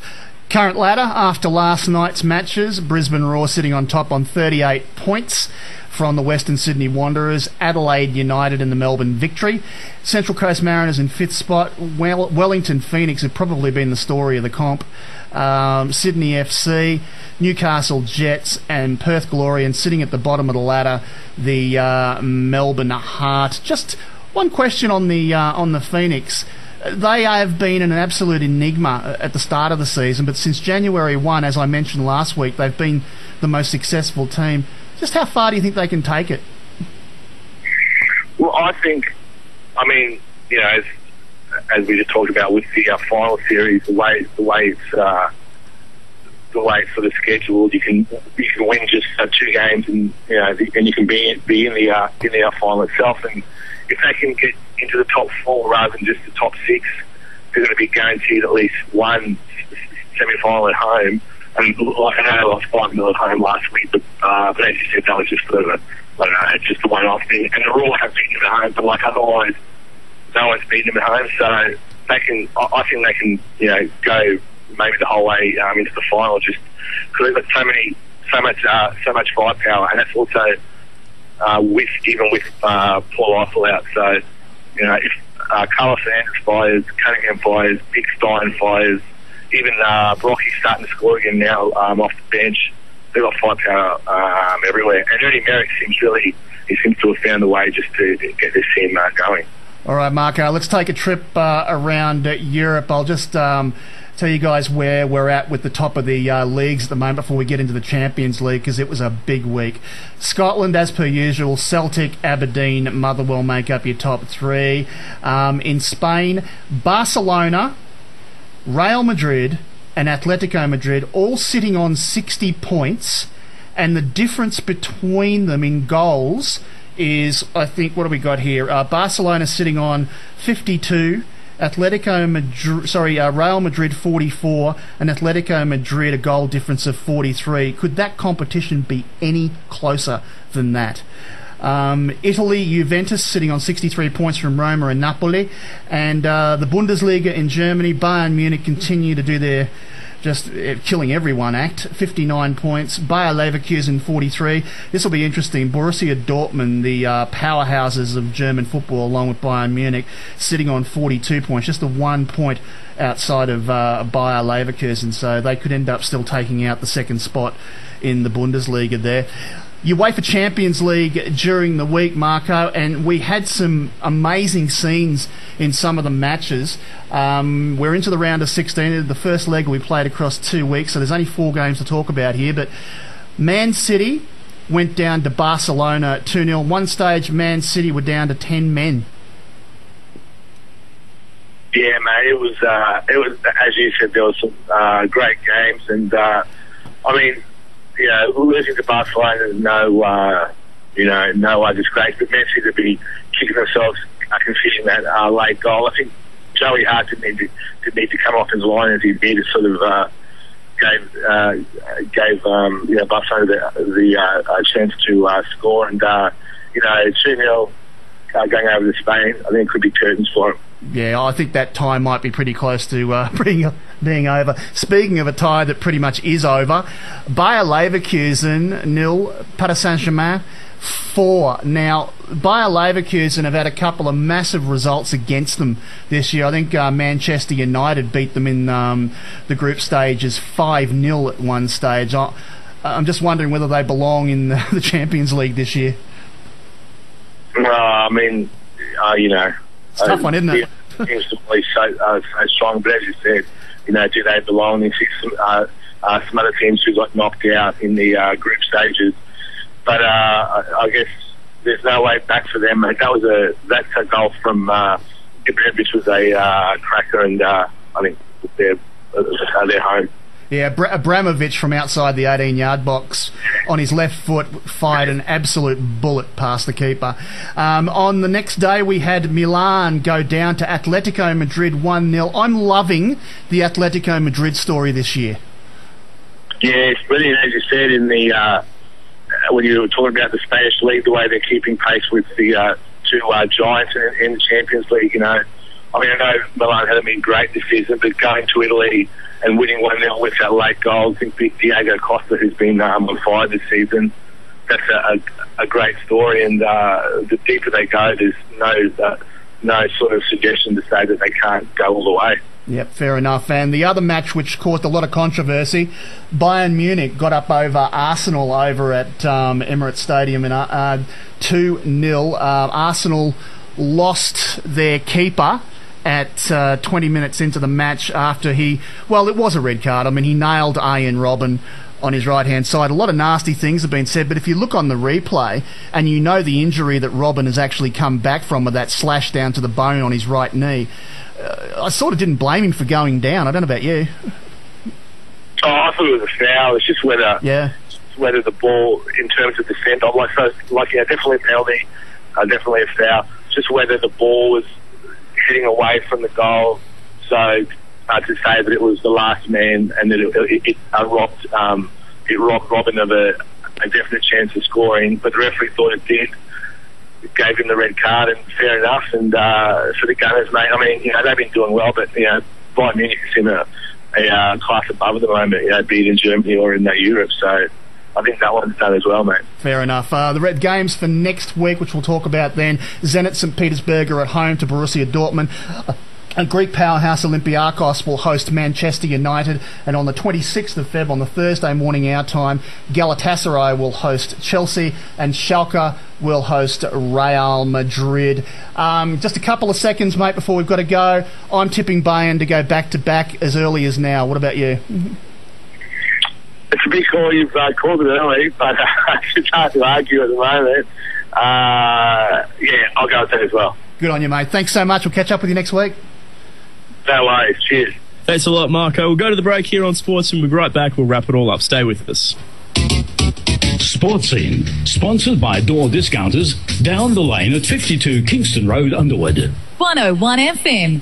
And a big thanks to our sponsors there at Door Discounters. They've been on board with us for a few weeks now, so big thanks to them. Need any door services or the rest of it, head down to Door Discounters. Where I'm going. Before we wrap up the rest of the show, we of course had the great debate earlier on with the Winter Olympics. Chris has pulled up a very interesting stat there, haven't you, mate? Yeah, look, Australia are becoming 23rd. We're beating quite a few nations there. Guess which nation we're beating, guys? Which one? Iceland. Australia is defeating Iceland, who've won no medals whatsoever. Country covered in ice, absolutely smashing them. I think that's a great thing for Australia. That's brilliant stuff. We're beating Iceland in the Winter Olympics. I love it. Guys, thank you very much for being with us this morning. Darren Madigan, thank you. Mate, thank you so much. And I haven't really got a pick for this weekend. I just hope we can get ourselves out of trouble over in South Africa.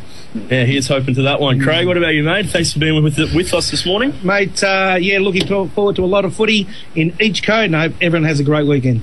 That's it. Chris Chard, thanks for being with us this morning. Roosters tonight, and don't forget Broncos vs Warriors. It's on Channel 9, 4 o'clock tomorrow. You can catch it on TV, the trial match. The Broncos on Channel 9. Who'd have thought? Never thought I'd see the day. Thanks very much. I'm Kevin Braysher. I'm going to tip that no one's going to have more fun at Soundwave today than me. Tony Perrin's up next. Make sure to stay listening to us here on 101 FM. We'll be back here, same time, same place next week. Thanks for listening. This is SportsScene.